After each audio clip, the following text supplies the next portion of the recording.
पंचायत की जनता जिंदाबाद। Recording by मनोरंजन स्टूडियो।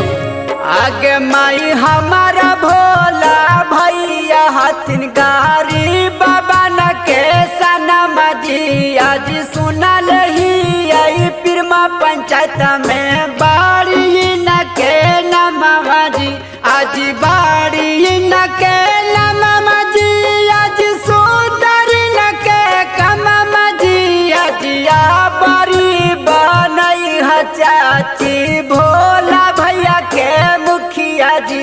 आज सुनल ही आई पिरमा पंचायत में बाड़ी न के नमवा जी। आज दोस्तों, भोला भैया का कहना है कि चौमुखी विकास होगा यही मेरा इरादा है।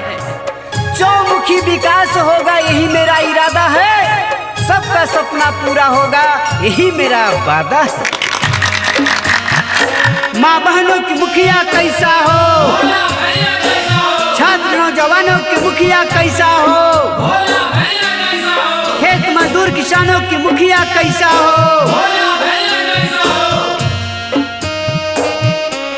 आगे माई दिलावा के साफ होथिन मानमा के सच्चा जी। आज सब उम्मीद बारबा में भोला भैया अच्छा जी। आज भोला भैया अच्छा जी। आज दिलावा के सच्चा जी। आज बारी बनई ह चाचा भोला भैया के मुखिया जी। आज सुनल ही मदनपुर प्रखंड में बाड़ी न के नमवा जी। आज दोस्तों, न पड़ना है चक्कर में, न पड़ेंगे घन चक्कर में। न पड़ना है चक्कर में, न पड़ेंगे घन चक्कर में। मुखिया तो भोला भैया को ही बनाएंगे क्योंकि कोई नहीं है टक्कर में। भोला भैया जिंदाबाद। आगे महिमा जादूरा किसान भैया दी सब धयनवा जी। आज इंदराया बास दे तू न वृद्धा पेला सनवा जी। आज वृद्धा पेला सनवा जी। आज पाका के माँ कनमा जी। आज बरी बनई ह चाचा भोला भैया के मुखिया जी।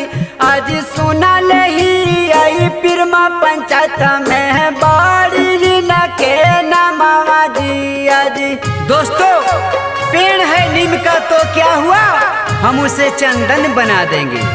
पेड़ है नीम का तो क्या हुआ, हम उसे चंदन बना देंगे।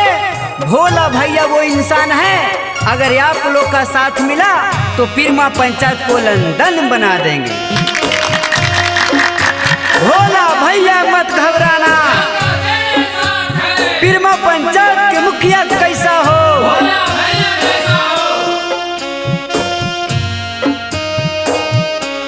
आगे माई गामे गामे गाली गाली दे तुन बाना बाई जी। आज घर घर नाल जाला दे तू लागा बाई जी। आज गाली बाना बाई जी।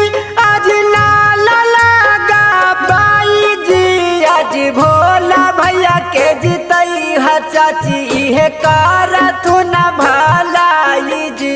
आज सुनल ही आई पिरमा पंचायत में बाड़ी न के नमवा जी। आज बाड़ी न के नमवा जी। आज सुंदर न के कमवा जी। आज बारी बनई ह चाचा भोला भैया के मुखिया जी। आज सुनल ही आई पिरमा पंचायत में बाड़ी न के नमवा जी।